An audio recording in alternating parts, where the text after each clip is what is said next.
Thank you, Chair. Good morning, delegates again. Our discussion this morning basically focusing on building local communities in our cities and towns. And if I were going to tell the whole story of Port Moresby, you all might wait until 6 p.m. today. So I'll try to condense it in 5 minutes. Basically, in Port Moresby, we have many challenges taking place. We have a population of 600 going to 700,000, and as I mentioned last night, we have a big task, unlike other towns and cities in our country, of trying to build one nation out of 800 linguistic group and 1,000 plus tribes. So that's not an easy task to do. And then in the Port Moresby too, we have our local indigenous people, basically Motuans, who are coastal people, and also Koitabus, who are inland people. And now increasingly the city is encroaching into another tribal area, which is the Koyaris, who are the mountain people. So blending and balancing the needs of majority of our people who are migrants coming to the city. And as you all know, the Pacific, we have a short history of urbanization. So one of the big problems we face is that in Port Moresby is that people think that we are villagizing the urban centers. People bringing their own way of life, culture and everything into our capital city, and trying to get them to become urban people is a big problem, very big challenge. And then looking at the specific needs of our local communities here, our indigenous people who have paid a very high price for our capital city is also another big challenge. If I could speak a little bit on the side of our local Motuans and Koitabu, the main approach, at least politically, that the national government and parliament is undertaken is to give them an autonomous government. In the past, there used to be a council under our municipal government, NCDC. And NCDC too, may I say, it's not entirely an elected government or entirely a municipal government. I think up to now it's been more like an authority to perform certain function, basically infrastructure development. Now we are forced to be more, equally balanced with needs of government to address social and economic demands of our people in the capital city. As the city grows and national government take responsibility for the entire country, the NCDC has to step up to become both like an authority and also a municipal government. But as I was saying earlier on, alluding to about our local communities, national government and parliament in this wisdom decided that we should have an autonomous government that looks after the political needs of our local people. So we have another layer of government in the city, which is called a Motukoida Assembly. We have a big problem with that equation too. On the one end, they are accountable to our Deputy Prime Minister, whose voice is left. He should be here, so he'll listen to what I'm saying. A lot of complaint. But his Vice Minister is here, so we'll take it up with the Minister.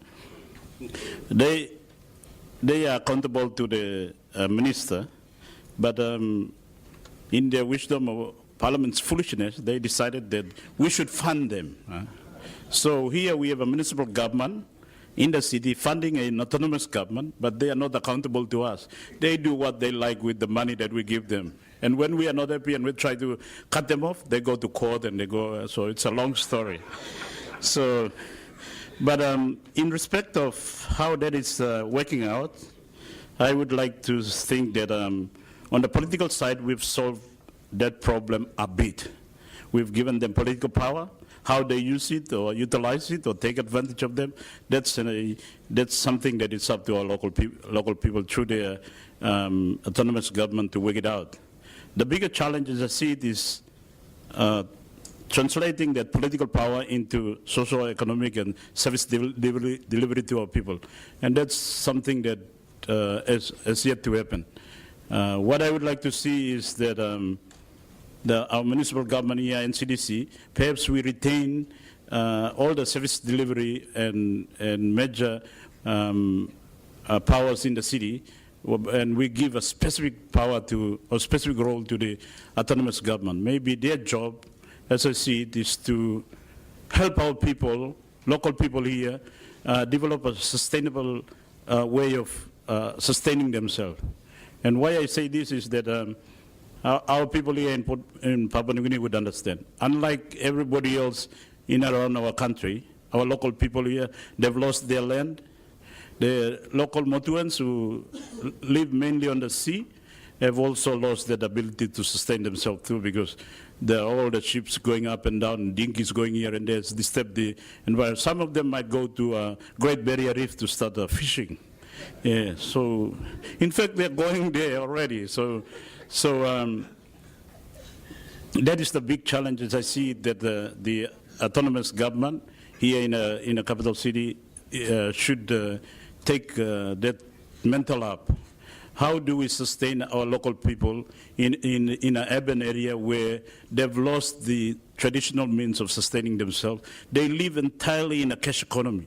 They can go for gardening, they can go for fishing, and they're villages in an urban setting. They don't have skills to set up business. They don't know how to manage a business. They don't have finance. In the past, they sustain themselves by employment through early education, coming to this part of our country, formal education. They went into private and public sector employment. But that space too is getting narrow because everybody else in Papua New Guinea now are degree holders, diploma holders, PhD holders. Some of them manufacture their own from the internet or computer, yes. So that space getting very tight for our people. So what I would like to see is local autonomous government maybe focusing specifically on how to sustain our people, how to generate income, how to give them an income so that they can sustain themselves now and build a better future. Leave the infrastructure, health, education, perhaps to our municipal government, NCDC, so we take care of that, area which demands a lot of planning and a lot of funding and a lot of engineering work and so on. And they are very specific, but that's something that maybe Vice Minister, you could take it up. But it's politically sensitive, as you know, I might be misquoted, so I don't want to go into it. But on my part as governor through NCDC, we started rolling out a program to set up a small, cottage shops in all the villages. Now we have rolled out about 11 of them, and with the support of major retail company in the country, we are rolling out this small cottage shop which enables some of the local people to start building entrepreneurship.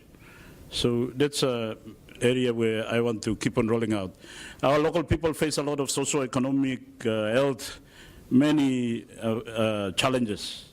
Hopefully you'll all go out, stop, the organizers should get you all to all our villages, and you will see it stuck very clearly the challenges that we face, where our local people are living. And you will see that they face a lot of challenges, social, economic, as I said. But for me as governor and being chairman of our municipal government, my priority and focus is for economic empowerment. Unless they have an ability to generate income to sustain themselves, the future is very bleak. Of course, we will help to address the health sector and education and infrastructure and everything else. But in terms of sustaining our local people, the future is very blank for them. They will be forced to integrate with every other Papua New Guineans, and not long we will not have a ethnic linguistic group in our city because they will become anybody else. So that's in terms of our local people. In terms of a capital city, the wider city, if I could just explain the economy a bit, the economy here in our capital city is a bit artificial, as you all can see. We don't grow coffee or cocoa, we don't have mines or oil or gas here. We just rely on the entire country. And we benefit that way because we've got the international airport here, so everybody wants to go overseas, they come here. and all the tourists and investors and everybody comes here, so we ride on that. And then we got the major seaport, we ride on that too. And then we got the national government here, so we ride on it too. But now in the whole of the country, everybody else want to have their own international airport and their own international seaport. So that assurance that we have a viable economy that will sustain our city might be shrinking a bit. So what I've been calling on our people is to be creative about an economy going forward into the future. And that is why, for me, when I became governor, pushing forward the Pacific Games so we can use sports to build an economy. Making our city safe has been one of our major priorities so that people can feel that this is an environment where they can invest, set up business, come for services, be a hub for socio-economic, sporting, and cultural events.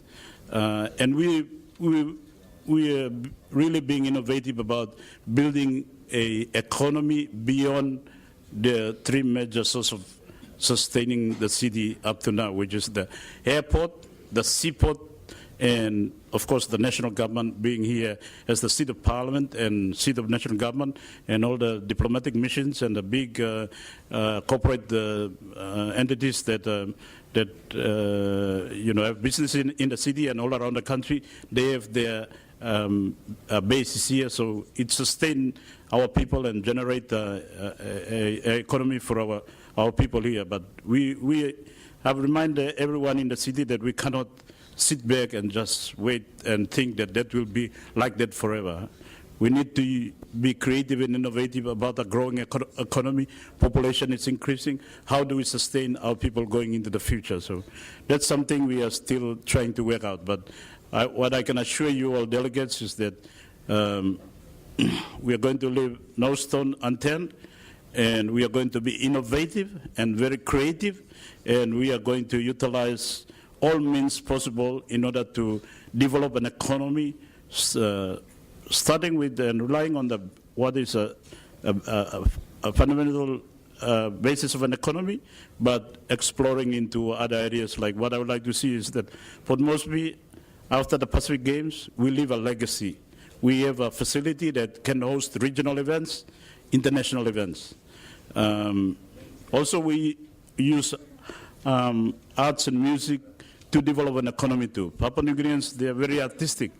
They are traditionally singers and dancers and what have you.